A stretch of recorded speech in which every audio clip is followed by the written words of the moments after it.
Hello, good afternoon. Good afternoon. I see Good we've afternoon. got a we've got a large crowd coming in today, which is brilliant. So no, thank you for joining us on another exciting webinar. We're really appreciative of your support. So good afternoon, everyone. I'm just conscious of time. My name is Tanai. I'm the in-house account manager at the Civil Service College. Joining me and the star of the show will be Alan Rutter, who's our expert in data visualization and infographics. A bit of housekeeping from our side. If we can, let's keep our microphones on mute. We're happy even if you want to switch on your cameras, it's perfectly fine as well. But let's just keep our microphones on mute. And due to whilst the the actual webinar is going on, if you have any questions or if you've got a point that you want Alan to address, just like normal, let's use our chat box. I'll try and pick up as many as I can. If I miss any, please bear with me. I'll try and revisit them as well, or just point it out to us that I missed something. I'm always happy for us to do that. But without further ado, first of all, to everybody who's joined us internationally, thank you very much, including our peers here in the UK as well. So thank you, and let's enjoy the webinar. Alan, over to you. Thank you very much, Tendai. So I'm just going to share my screen. Hopefully this is working. Yes. So what we're going to cover today is these key areas. So firstly, what the key barriers are to communicating with data.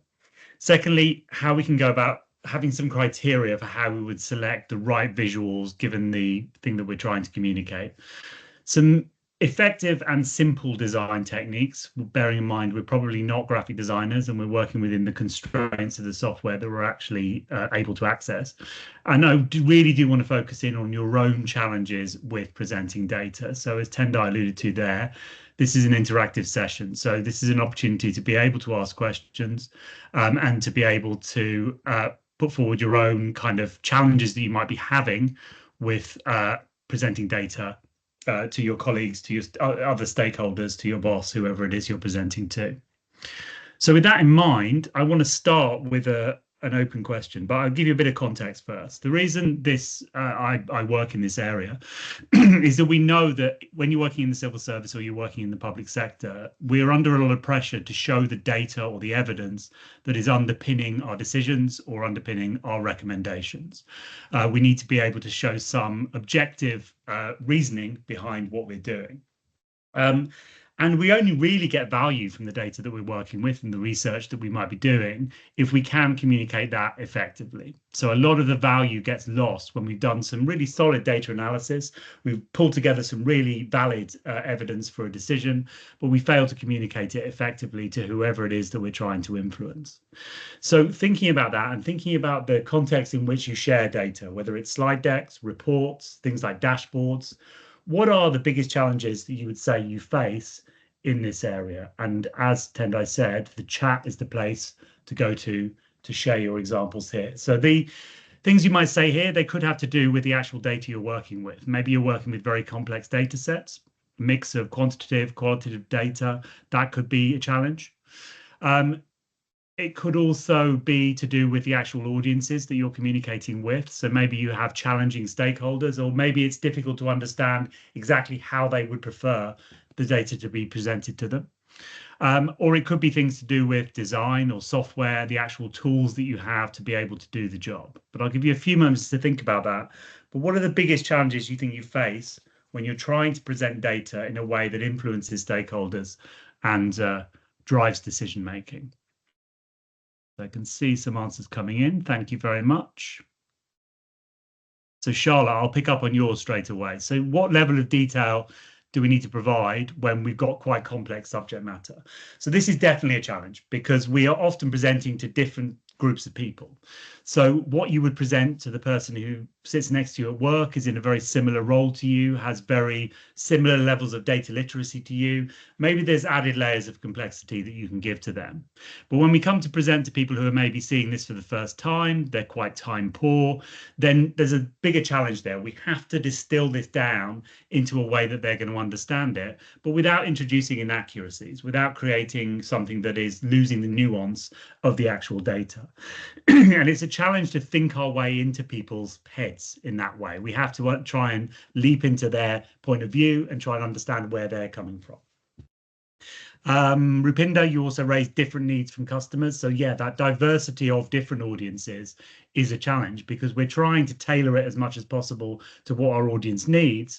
But actually we have different audiences who need different things. There is no one correct way to present a data set. It's always going to be contextual. It's always going to depend on who the audience is, what decisions they're trying to make, what actions they're trying to carry out, and therefore what information they need. So diverse audiences has come through in a lot of the chat messages, which is good to hear. It's a very common challenge. Driving home the key message, Sasha has raised. Yeah, we do have a point that we're trying to make with the data. We have some key message or some story that we want to transmit to the person at the other end. It's usually a mistake to simply say, we're going to present all the data, because we wouldn't do that in any other medium. If we were sending someone an email, we'd have a clear idea of what we wanted them to understand and what kind of response we were expecting. So we can't just forget that we're doing that when we're working with data and just give people the entirety of a data set and hope that they can work out for themselves which bits of it are important. So we need to have a clear idea of what the key story is that we're trying to present. Again, we've got a lot of presenting to non-experts. That is normally where the challenge comes in. It's important to note that when we talk about visualizing data, which is a big part of what this is, then there are really two places that we might be doing that. One of them is when we're doing data exploration, when we're looking at data sets for ourselves to try and understand the shape of them, to try and understand trends and patterns. But then there's also data communication, which is when we're trying to explain the meaning in that data to somebody else. Now, the exploration side has its own challenges, but we are generally working with ourselves at that point. So we can create 50, 100 charts if we need to until we understand the data. The communication side has its own challenges because we normally only have one hit at this. We have one chance to get across the key point, and we need to make it meaningful for people who are not coming from an expert point of view as well. So we've got a lot of audience problems coming through, which is good from my point of view, because I think this is an area that often gets overlooked. We focus a lot on the data and the complexities there, but actually people are far more complicated than data can ever be. So data can be complex, but it generally behaves in a fairly predictable way, whereas people don't. People bring all kinds of preconceptions and misunderstandings to be in the audience when you're presenting to them. And we have to somehow deal with that. We have to factor that into how we're communicating. I found one that's a bit different for you, Alan. Okay, Tendai, thank Sorry, I you. don't mean to cut you off. Yeah, so just one that's a bit different from everybody else. How can we mix? This is from Gulati. How can we mix telling a story with data, with just giving a factual, neutral table or chart that stakeholders often ask for? So that's more of a question. So I'll repeat that again. How can we mix telling a story with data, with just giving a factual, neutral table or charts that stakeholders often ask for? So it's a very good question. I mean, firstly, I would push. I know that stakeholders ask for this, and sometimes they either ask for, I just want the facts, or just give me all the data. If we were confident that they could then interpret it from that point onwards, there's really no need for us to be part of the process. We could just give them the tables and they can do their calculations for themselves. Normally, they do need a bit more guidance than that. And my honest answer is you usually try and give them both. I would describe it as a one part you give them is the actual tables so that they can look up the numbers for themselves. They can see the raw data if they actually need to. But then somewhere at the front of that presentation, you're going to pull out the things that you believe as a professional who works with this data all the time, the stuff that is notable, actionable, needs to be flagged up to them. So we don't have to remove their access to everything else, but we are applying some kind of filter over the top to say these things are the most important. So it's kind of like we're giving them the news headlines first, but then we can give them access if they want to do their own research as well. Stakeholders don't always, well, what stakeholders ask for is not necessarily what they need. And this is another frustration with the people side of the process. They might say, just give me all the data, but really they would be grateful if you gave them some guidance on which bits of that data are important, actionable, notable in some way. So we can still pull out the headlines, use visuals to present those, and still give them the tables, which we will have needed to create anyway in order to do the filtering job of pulling out the key stories. So definitely it's a something that I do hear happening quite often, but that will be my approach to doing that. We've got data overload is a good point to raise by Thomas. So yeah, giving people too much doesn't always give them more information. So we quickly hit a point where every new thing we're putting in front of them is actually making it harder to understand what's going on, not making it easier. So less is more, you put in brackets. That's a good way of approaching this. We do need, often you improve the design of a communication by taking things away from it, not adding more to it. Still scanning. I'm glad we've got so many questions coming in straight away. So limited tools from Lindsay. So yeah, we're always going to have constraints over the software we can use. And I know from delivering kind of consultancy training in this area that I avoid showing people a fancy tool that they can potentially use, because when they get back to their desk, they're just not going to be allowed to use it. Now, the good news is there is a lot you can do to improve your communication work within Excel, PowerPoint, the tools that you're generally going to have access to. Yes, there are other bits of software that can augment that, but we have to work within the constraints that we've got. Hence, when I'm going to talk about design guidance, I'm not going to talk about anything that would require a graphic design package and a specialist designer to be working with you. If you've got those things, great, but most of the time we don't. So we have to work within the software that we've actually got available. A few people mentioning qualitative data, so that is a good thing to raise as well. So not all of the valuable data is going to fit neatly into graphs and charts. Some of the stuff that we have access to is going to be free text, or it's going to be a quote from a member of the public, stuff like that. That is not the poor cousin of quantitative data. So what quantitative numbers often give you, it's the breadth of a problem, how many people it affects, and maybe categorized within that. What the qualitative information often gives you is the depth of a problem.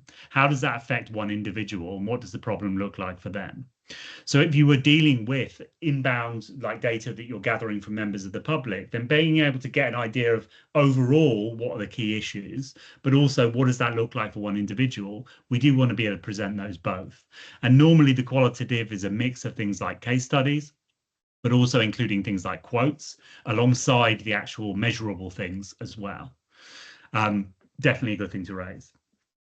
So sorry, Tendai, so go we've ahead. got Rachel. Sorry, Alan. So we've got Rachel.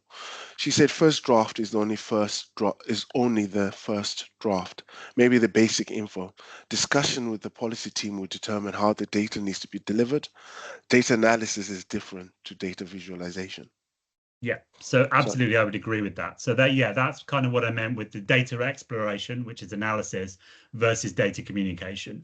They are similar in that they use similar techniques, but they are two different skills and two different processes. So often this is an iterative process. This is something where we do start out, as you phrased it, at first draft. And we work through, okay, given the audience we're trying to present to, what is the best way to develop this into something that they're going to understand? And this is particularly true the further away you get from being a kind of expert. So if you start with the people who work directly in your team, they probably know a lot of the similar stuff to you. The further away you get from that, the less contextual information they have. And if you go all the way through to members of the public, then you are starting at a very low base. One of the biggest challenges during the pandemic, or the depths of the pandemic, was that various health officials had to present data to members of the public. So they were standing up and trying to show us graphs and charts to justify various different interventions and lockdowns that they were putting in place. Now, epidemiological data in its natural state is really complicated. It's super difficult to read. So they had to distill that down into something that the average person on the street would understand. I'm not saying they always did a good job at that, because sometimes they didn't, but they were working under huge time pressures.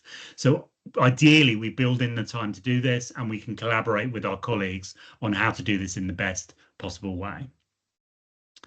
How do we let the numbers speak for themselves? Is there something in the design, or do we make the numbers in a bold, highlighted way important?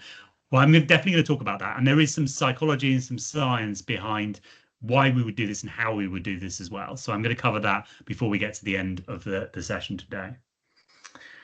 Provide a story that can be understood in less than 5 seconds. Yeah, I mean, that's not a bad thing to aim for, I would say, Rachel. If you think about how time poor, particularly senior stakeholders that we're talking to are, you don't have a huge amount of time to present to them. So you really do need to get to the so what in the data as quickly as possible. Why are you showing them this data? What do they need to understand from the data? And what are they supposed to do about it? What is the action or decision that you're hoping to drive? Okay, so a lot of good stuff in there. All rings true to me, all familiar to me. So let's talk about how we can maybe challenge some of or overcome some of these challenges or mitigate some of these problems. Well, the first thing to accept when we're presenting data, and this is true of any information, because data can be very complex, is when we're presenting it, we have a lot of contextual information in our heads that our audience does not have access to.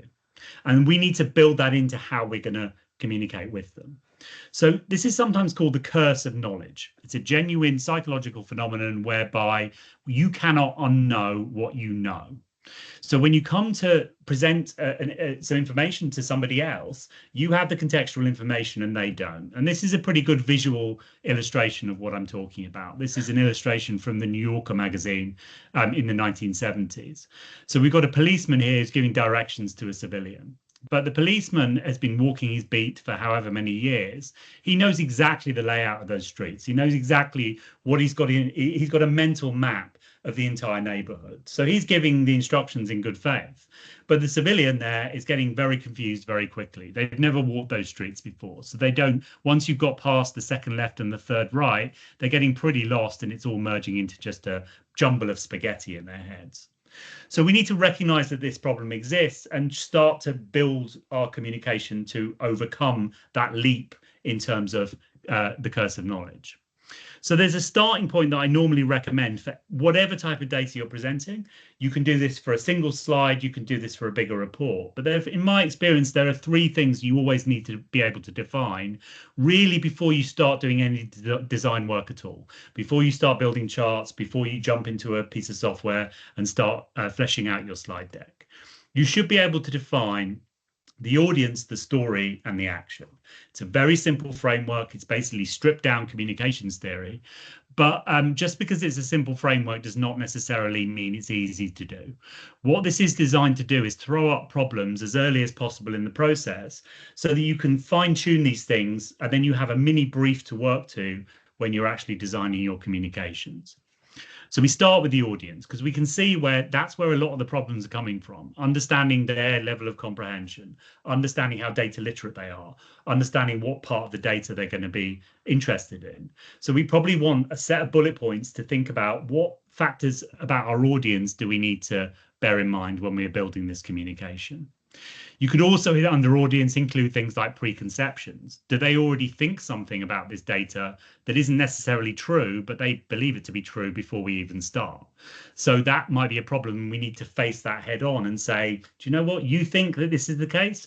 The data is about to show you that the opposite is true.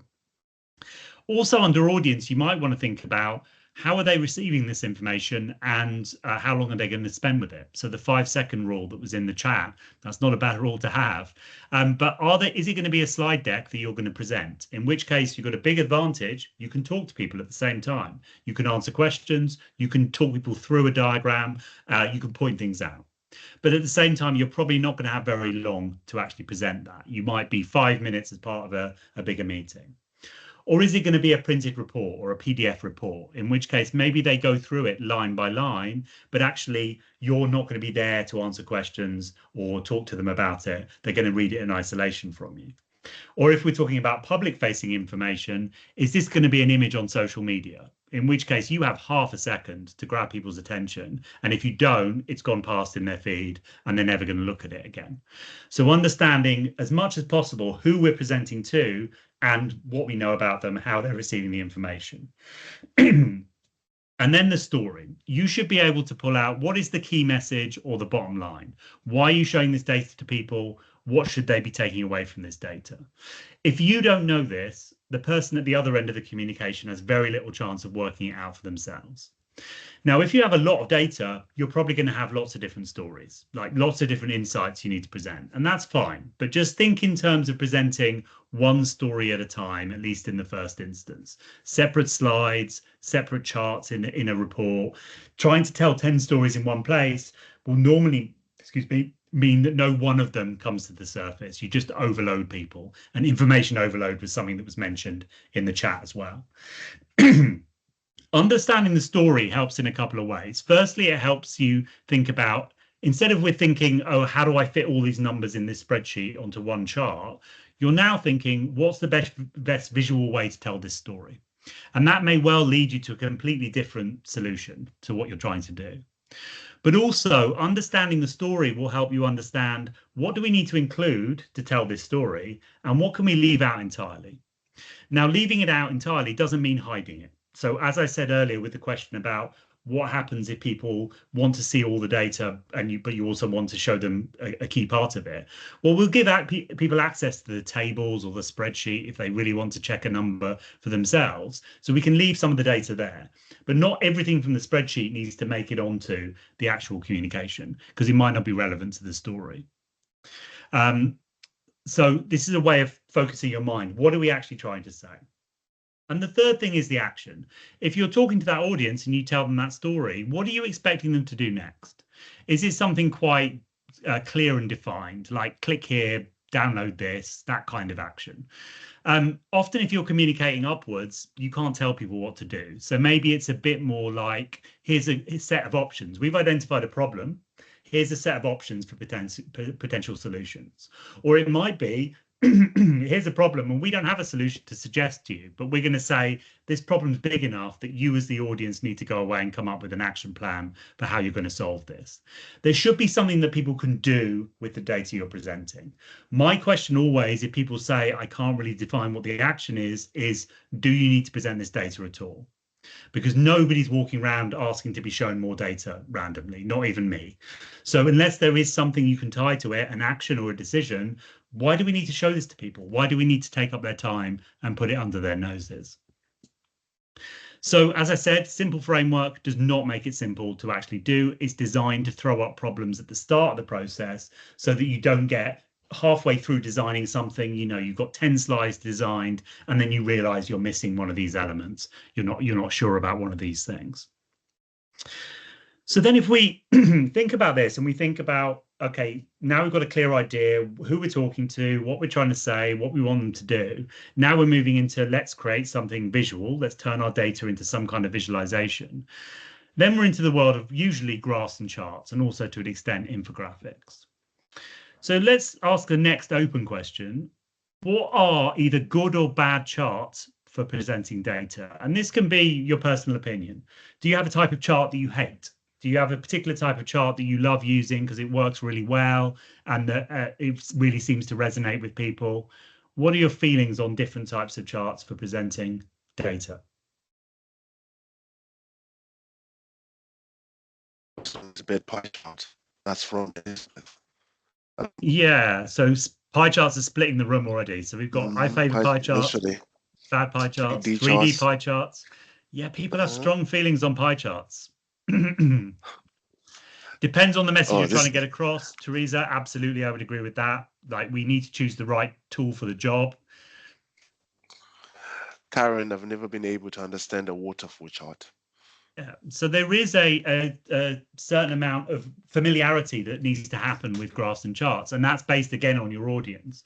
So the problem is, if you present people with a type of chart they're not familiar with, they've got to spend time working out how the chart works before they can start to look at the data inside it. So waterfall charts definitely fall outside of the familiar chart set from my point of view, from a communications point of view. Finance people can read them fine. Outside of that, people do find them confusing. I think purely because not everything starts at the same zero line. So we need to be careful with using the slightly more esoteric or different styles of charts, because it doesn't help us communicate. But it depends on the data, and very strong feelings either way on pie charts. And it depends on the recipient as well. So we've also got the audience question. Sasha raised that. I'm just scanning to see if anything else has come in. Violin plots, that will be another one, Claire, that I would say is under the specialist set of charts. Absolutely used all the time if you're doing data analysis. Not a great communication tool to people who aren't from a data analysis background.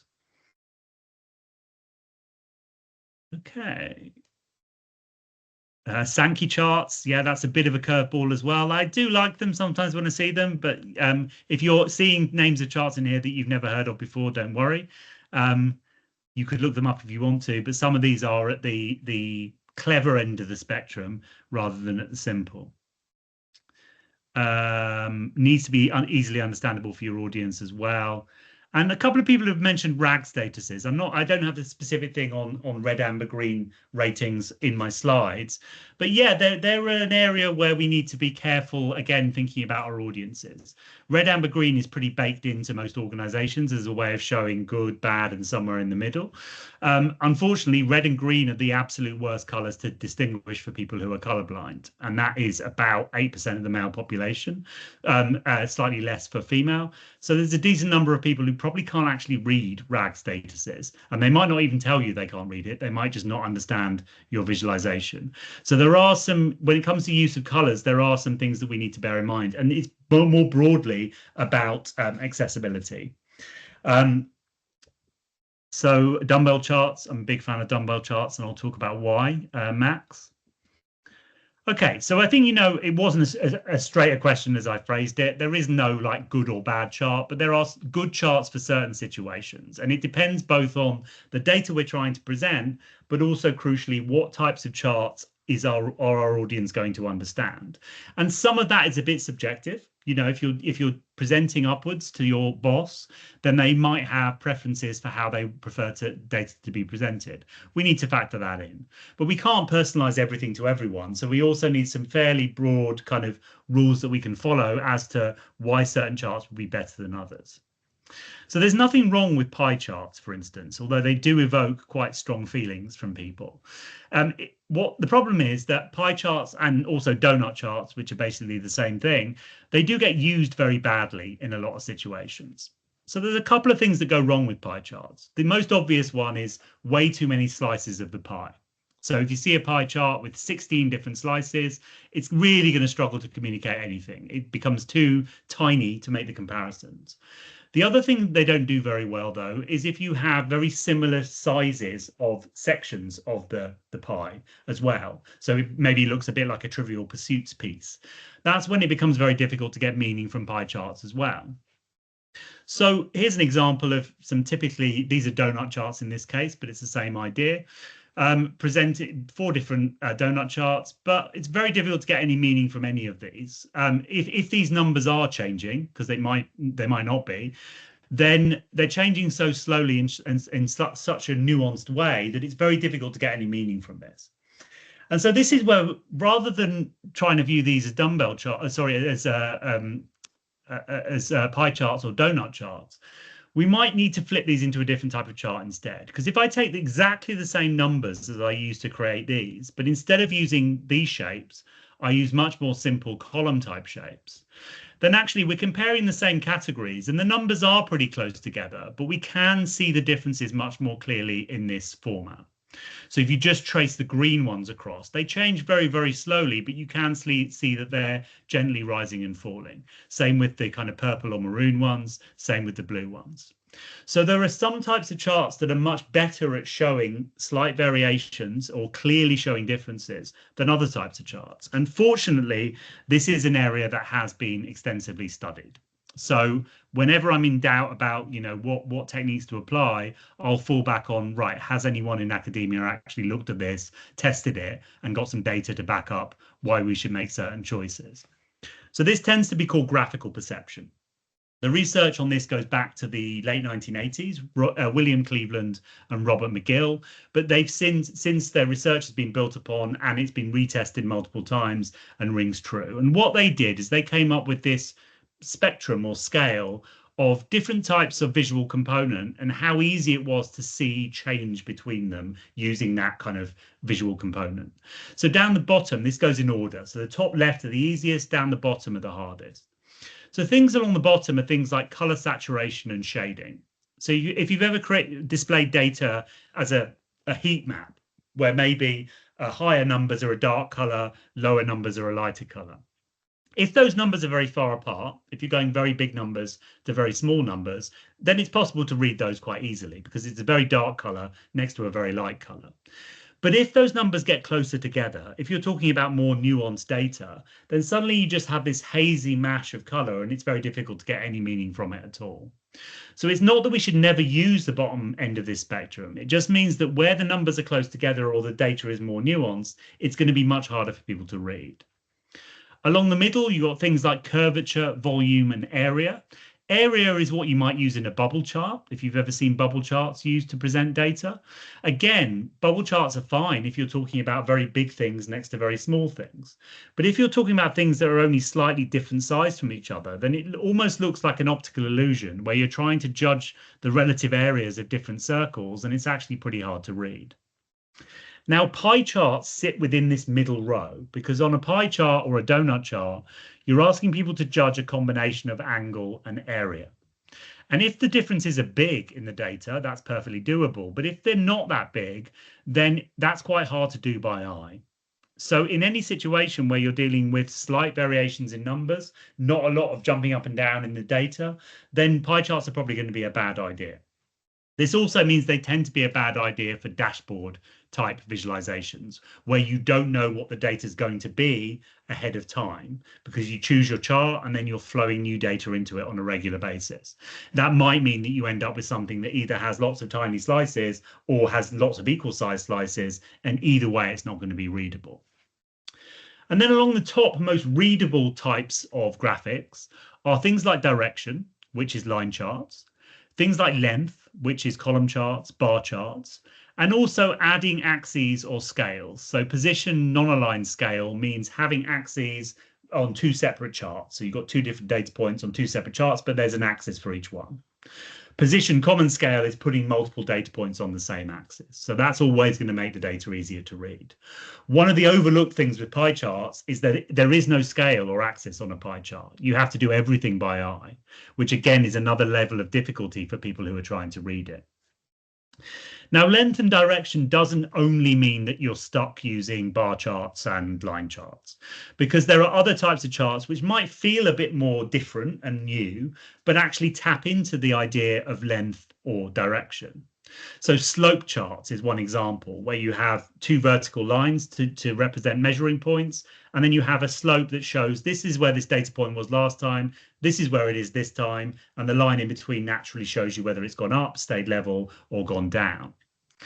Length would also cover dumbbell charts, which was mentioned in the chat. I think they're a very effective type of chart for showing the gap between things. I've seen them used very well for things like the gender pay gap, for instance, where you can show average male wage, average female wage, and the line in between then gives you a sense of the size of the gap. Once you just think about it in terms of length and direction, it actually opens up more potential charts you can use, but with the confidence you know they're going to be easy to read. There's a lot more to say about this because there's a lot more research that underpins it, but that basic idea that there is some science behind which graphical elements are easiest for people to read, and we can apply that to our choices of graphs and charts as well. I'm just going to pause there and have a quick scan of the chat and just see if there was anything that came up. So dumbbell charts were new for some people. You can look those up. I might also, this is why I kept my tab open, just briefly give you a useful link for this. Stephanie Evergreen is a PhD who specializes in data visualization. She has a how-to guide to producing different types of charts and graphs in Excel. I put the link into the chat. So she has dumbbell charts as one of the options here, also vertical dumbbells, lots of different, slightly more, esoteric types of graphs and charts. Slope graphs is the one I just mentioned, but she has a step-by-step how-to on how to create all of these within Excel. So you don't need new software to do it. Obviously, on the longer training courses that I run for the Civil Service College, we go into this in more depth, but you can read up on this for yourself if you want to. The original papers on graphical perception are available for free on Google. You can download the PDF and see the kind of psychology and the reasoning that underpins it. Another quick. That's a good question. Anything similar for Google Sheets? I work more often in Google Sheets. I would imagine the methodology she's got in there should work for Google Sheets as well, but let me have a ponder on that and just think. I'll see if there's any specific resources that I can share.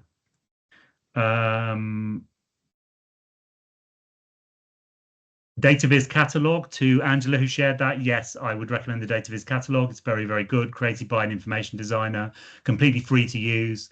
One thing I like about that, I may as well just quickly display it, is as well as going into these individual charts and seeing how they work, you can also search the DataViz catalog by function. In which case your starting point can be, okay, the story I'm trying to tell is about comparisons, or the story I'm trying to tell is about parts to a whole. It will then recommend the charts that are most appropriate for that type of story. So because there's two ways into it, it's a very good resource. Thank you for sharing that, Angela.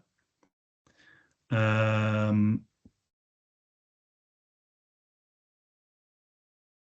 is that the visual vocabulary from the Financial Times? I couldn't quite tell, Rachel, but that's probably doing a similar thing as well. Okay, great. Thank you for all of you for sharing resources in the chat as well. It's obviously very good to be able to do this as a community, because there's lots of great free guides out there, or free information out there.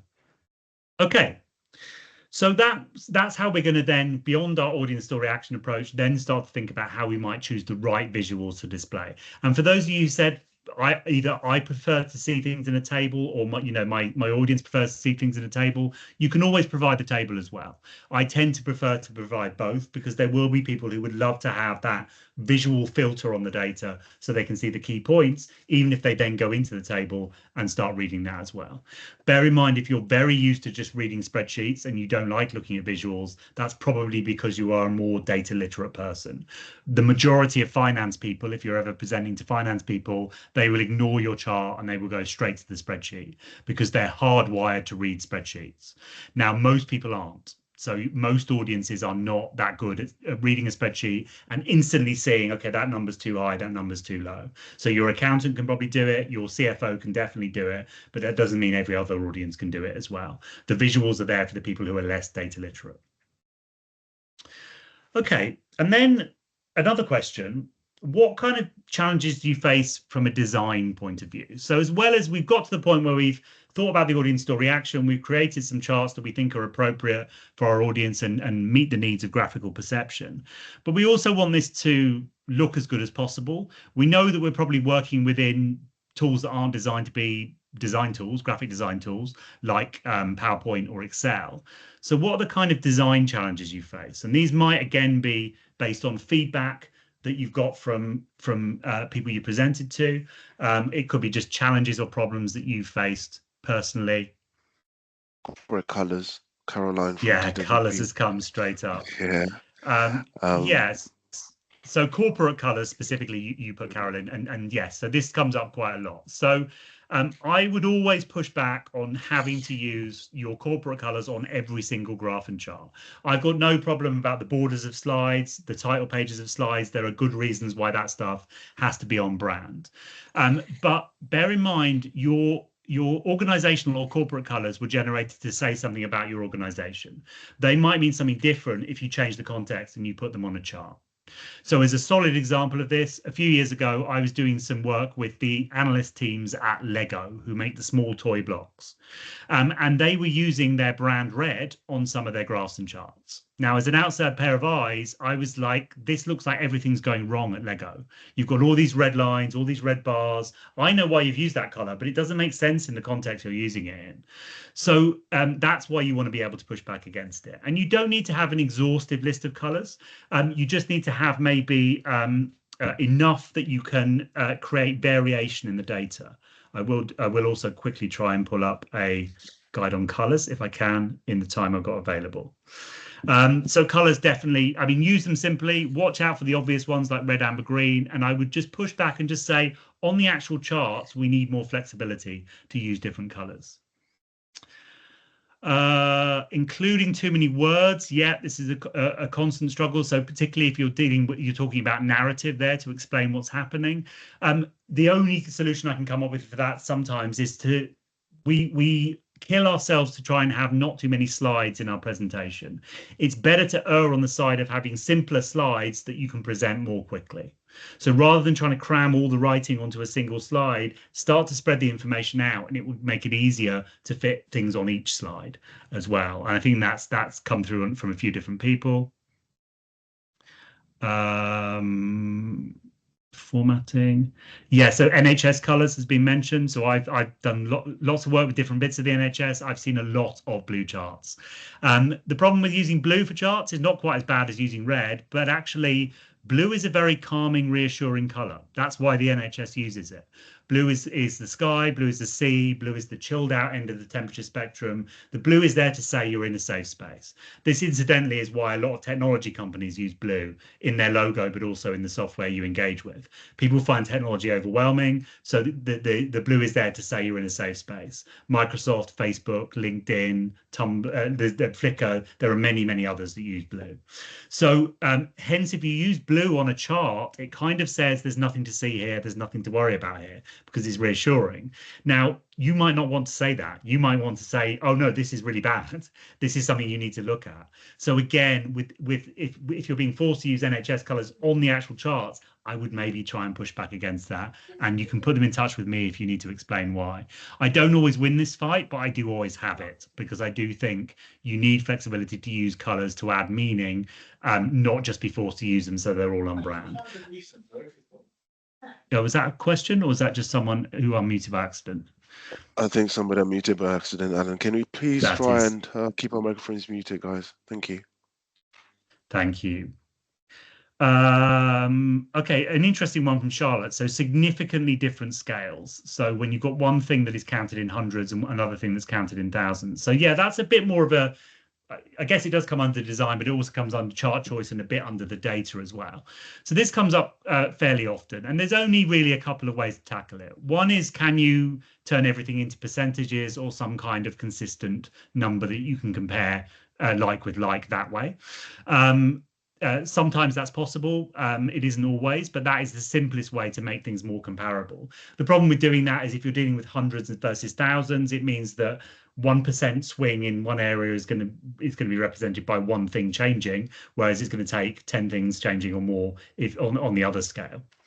The only other thing you can really do is separate out onto multiple charts. So you're from, I'm trying to think of a public sector example. So if you plot anything to do with police constabularies in the UK on the same chart, then it doesn't really matter what you're counting or what the data relates to. The Metropolitan Police will be a line right at the top of the chart. About 2/3 of the way down will be Greater Manchester Police, and then everything else will be a kind of squiggly line down the bottom, because they just operate on a completely different scale to the Met. So really the only solution there is to treat the Met as its own case. It's not comparable because it is operating on a different scale. So it's very difficult. It's not possible to compare that. The other place where you might get thousands versus hundreds is if you were comparing something like number of teachers in, let's say, secondary schools versus number of students in secondary schools. Now, by definition, unless we get into a really serious situation, there are going to be more students than there are teachers. So it's going to be a factor. It's going to be a multiplier. That's going to mean there's a lot more students than there are teachers. So putting them on the same chart makes it very difficult to read the smaller data point. Now, the thing you can do there is try and combine things to create some kind of ratio. So if it's things you definitely need to compare, can we create a students per teacher number, which will give us one data point that we can chart once, rather than having to compare things that are too different from each other? So either separate them out or creating something like percentages or trying to create a ratio. Those are the only ways I can really think to deal with that data problem that you raised, Charlotte.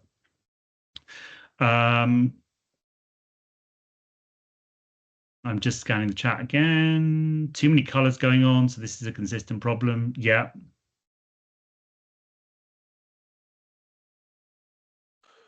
I don't know if you've already answered this one, Alan, but Steve asks, is there a way to handle the variations in scale on an interactive dashboard where you have less control over separating out? Yeah, so interactive dashboards inherently means that you are handing over control or agency to the audience much more than you would be doing with a presentation. With a presentation, you show them what you want to show them. With a dashboard, they can explore for themselves and they can drill down into it. So partly you need to accept that we're giving up that control, but also I would treat dashboards as different to slide deck presentations. Really what you're doing with a dashboard is kind of deploying a product, a digital product that people can use, rather than just presenting things, because it's not going to be static. So then I would look at things like how you're onboarding people onto that product. So when the first time people are using the dashboard, are you orienting them to how it works? Are you making sure they can understand how the user interface works? Do they need training on how to use it properly? Those are usually the things that mitigate people being able to change scales or apply filters. And the other thing is, don't give them more functionality than you think they need. In order for someone to be able to swim around in all the data and look at whatever they want, they need to be at a pretty high level of data literacy, because the best case is they get lost. The worst case is they confidently pull an insight out of that data that is completely untrue because they've turned on some filters and compared things that aren't designed to be compared with each other. So I know that doesn't necessarily instantly solve that problem, but that is the challenge with dashboards and the thing we need to appreciate about dashboards. It's not just presenting now, it is about giving people a product that they can actually manipulate. So we need to make sure they have the expertise to be able to do that successfully. Okay, so Paul, your top tip: instead of using chart title to describe the chart, like I guess name the data set is what you're saying there. X number of Y by month. Use the title for commentary, e.g., the number of Ys increased, decreased by X. I could not agree with this more. And it's one of the things that I recommend to everybody to put that in place. So the title that goes above the chart is an opportunity to tell people why you're showing them this data, what they should be looking for in this data. It's also the first thing they're going to see. So you're kind of wasting that opportunity if all you do is name the data set. So much as Paul's just said there, rather than having a title that says revenue figures March to April, have a title that says revenue figures fell dramatically in March and then rose again in April. You're framing up what the data is going to be about, and then they can then see the graphic and they get that information reinforced. So I definitely would agree with that point. I'm just keeping an eye on the clock, so I just want to move on to the one final point. So we raised quite a few design tricks. The one thing I want to raise as a technique here, and again, this is backed by science and psychology, is we can tap into, when we're presenting visual data visually, we can tap into what's called pre-attentive processing. So pre-attentive processing is what happens when you present a human being with any kind of new visual environment, which could be them walking into a room, but certainly would be you putting a slide in front of them that had colorful charts on it. What their brain does is subconsciously it will scan that information and try to decide, is there anything I should look at first? Is there anything that stands out as being particularly important? Now, partly this is evolutionary. This is like, is there a lion in that grass over there kind of reaction? But we can kind of tap into it and short circuit it. And there's a few ways that we can make things stand out so that we get people to look at them first. We can use things like making something longer, length, making something wider, width, so it stands out, it looks different, orientation, size, change the shape of things, enclose things in some kind of box or circle, use position or the way things are grouped, or manipulate colors. Now, actually, we can't use all of these as ways to draw attention to things on a data visualization, because a lot of these we're using to represent the data. So we can't just make something longer to make it stand out, because that's going to suggest the number's bigger. We can't change the size of things because that will suggest the number's bigger or smaller. The position of things is probably presenting the data. So the ones we tend to hone in on when we're working with data are either enclosure, putting boxes around things, or changing colors to make things stand out. And these are kind of simple techniques that are relatively easy to apply in any piece of software, but that you can use to drag people's eyes to the thing you want them to look at first. So let me give you an example of that, and then I've still got time to have questions before the end. So here's typically when I'm working with people, this is what they get when they've got a chart that has just fallen out of something like Excel. This one, imagine we're doing some kind of public facing campaign and we're driving traffic towards it, and we're looking at where that traffic is coming from and different sources. So we've got lots of different social media channels here, and some of those are paid for channels, we're paying for advertising, and some of them are organic channels. but it's not in any particular order. There's nothing here that draws your eye towards any particular part of this and says this part is more important. So we're just kind of swimming around, and actually I would prefer the table than to see a chart like this.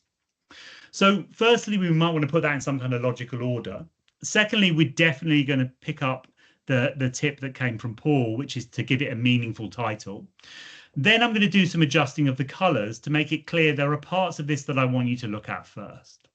Now, if we apply just those simple sequence of tricks, then we turn something that looks like this into something that looks more like this, where now we have a meaningful title on here. I've decided the thing I want to highlight is that paid channels are generating less traffic than organic. Those are all down the bottom, those paid channels. So I'm also going to then use a change of color to put all of those in red so that I can drag people's eye towards those and make sure people see them first. I'm going to use a pale blue for all the other bars because I'm going to say we don't want to worry about these at the moment. These are fine. And I'm going to use gray for the unknown one just to flag up that there's a chunk of traffic that we don't have any access to. These are simple, small design changes that you can apply in sequence, but they're all designed not to win a design award, but to drag people's attention to the bit of the data you know is most important. So that was it. Dropped out of Excel, change of order, adding text, using pre-attentive processing to use colors to draw people's eye to the right part of it. You end up with something that is very different to look at. So we are getting to the last 10 minutes and I want to leave time for final questions. So I'm going to give you a few final takeaways before we do that. Firstly, build your communications around your audience. There is no one correct way to present data. So if you're only just working with the data set and working out from there to produce your communication without thinking about how might our audience understand this, what's the best way to approach them, how are they receiving the information, you will struggle to create something that's effective. You need to identify a clear and actionable story. Why are you showing this data to people? What can they do about it? What decisions are they supposed to make as a result of understanding this data? If you can't answer these questions, then go and talk to colleagues, brainstorm a bit yourself. There's no shortcut. You have to come up with this before you can build an effective design, because this becomes what you design your communication around. Stick to recognizable and familiar styles of chart. And if you're unsure about what's going to work for your audience, it always helps if you can find just a friendly member of that audience that you can bounce ideas off. So somebody who just informally you can say, if I showed you this type of chart, what would you understand from that? Like just on that level, get some feedback. And if they say, I wouldn't even know where to start, then you've got a good clue that's a bad type of chart to use. If they say something that isn't what you were trying to present, then you might want to think, okay, maybe the chart's okay, but we need to do some work on the design. And on the design side, we're not trying to win a design award, but we are trying to use design techniques and tricks to focus people in on the key points. And that's usually simple use of colors, adding in meaningful text, ordering the data in a logical way, small tricks, but then if you stack them together, they can quickly turn something that's quite anonymous into something that's much more effective. So those are the main things that I wanted to cover, but I guess, Tendai, should we just leave it open for any final questions now? Yeah, I think so, Alan. I think first of all, if we can, everybody, can we give Alan a lovely virtual applause for the session? Superb, thank you all. And yeah, so if we've got any questions, please let's ask away. Just shoot when you're ready. Just unmute yourself, and Alan will pick up. I can see Stevie's got his hands up. I don't know. There's 3 people actually. Yeah, let's ask away, people. It's okay.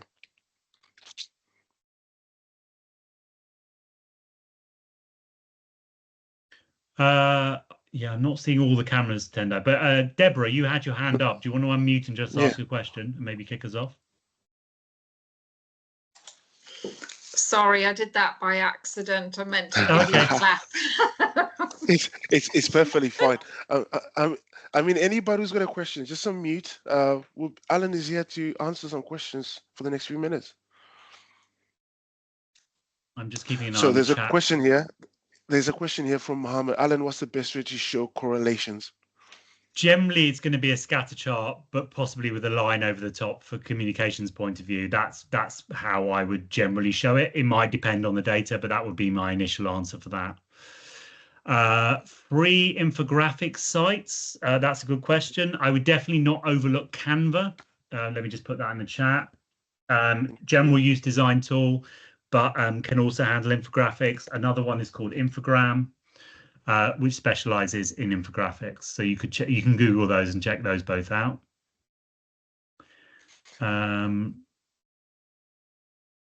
Oh, it seems like everybody's saying thank you, Alan. Yeah, I appreciate that. Great session. Just a bit of housekeeping from our side. I think you can see on the screen we've got contact details for my colleagues. If you ever wanted to do it as a full course with Alan, please just reach out to those people on screen, and we will monitor the chat box immediately after as well. So if we feel like we have missed your question, we'll try and respond to you after the session as well. Well, thank you, everybody. I mean, we enjoyed your company. Sorry, Alan. Go on. Yeah, no, and thank you for being so engaged and asking so many questions, because that's always great. Katie, in terms of your question on how do I persuade people this is useful stuff, because some people are attached to things. Yeah, I mean, I get that's a good question, and sometimes people just want things to be done the way they are because they've always been done that way, and it's quite difficult to push them into trying new things. I would say, you know, all organizations are looking at developing how they do this better. Data has become more important, and so therefore the way that we communicate data has become more important. So give them a sense that they might be being left behind and might be missing out on kind of best practice, because that's valuable both for individuals to keep up to date with that. Everyone's thinking about their future career, but also as organizations, you might you don't want to be left behind as well. I've seen another question, which is whether we'll be sharing the recording. So yes, tomorrow we will upload the video on our YouTube link, and I'm sure my colleague Ben will make sure everybody's got it. If you haven't received it by tomorrow, please do let us know. But yeah, we'll be sending the recording out tomorrow, and it will definitely be on our YouTube channel as well.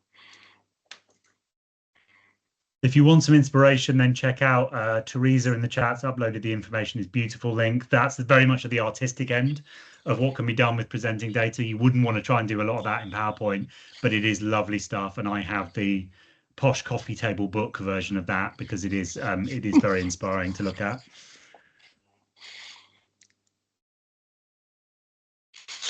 Well, like I said, thank you all. I hope you enjoy the remainder of your day. We will be monitoring the chat box just in case we miss anything. I've just spotted one question. Sorry, Tende. Just because that's fine, yeah. A few people have liked it as well, which is from Kenya, which is the best charts or tools to illustrate qualitative data.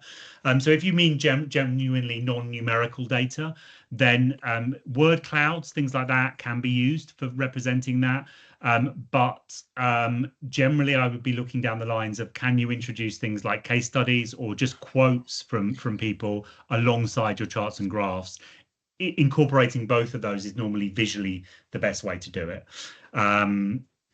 So yeah, just because I saw 3 thumbs up on that, I thought I'd better answer that one. I didn't mean to interrupt, Tendo.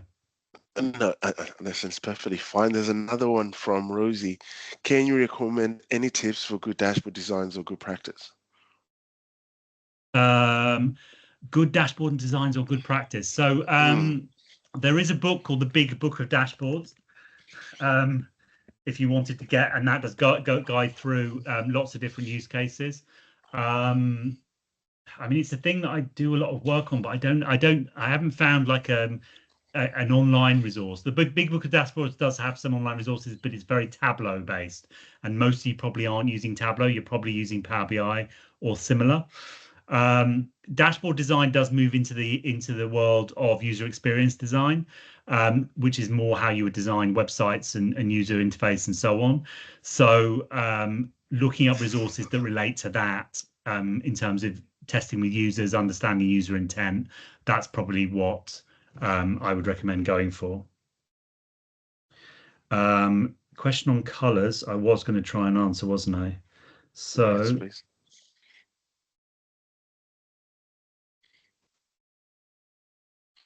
Let me just try and get that. Sure.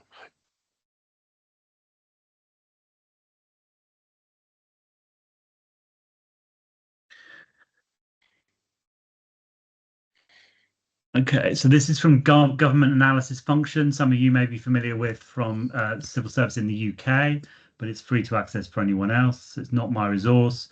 But this is just guidance on use of colors. This has been tested for accessibility, so it's WCAG is the name of the framework for accessibility. So they've got these sets of colors. So certainly if you work in UK government, then this is a good starting point to go with. If you work outside, there's no reason why you couldn't lift it. And it teaches you how to use it in Microsoft tools, but also in code like R and Python as well. So I would use that. It's used by the Office of National Statistics for representing their data. Amazing. Wow. Oh, brilliant, Caroline. You're more inspired than ever. So am I. I wish you could do this all day. Unfortunately, it's been a pleasure, everybody. Thank you very much for staying for webinar. And we look forward to seeing you in the next one. Thanks very much. Amazing. Great to meet you, You're everyone. welcome. Thank you. Thanks. Bye. Thank you. Bye-bye.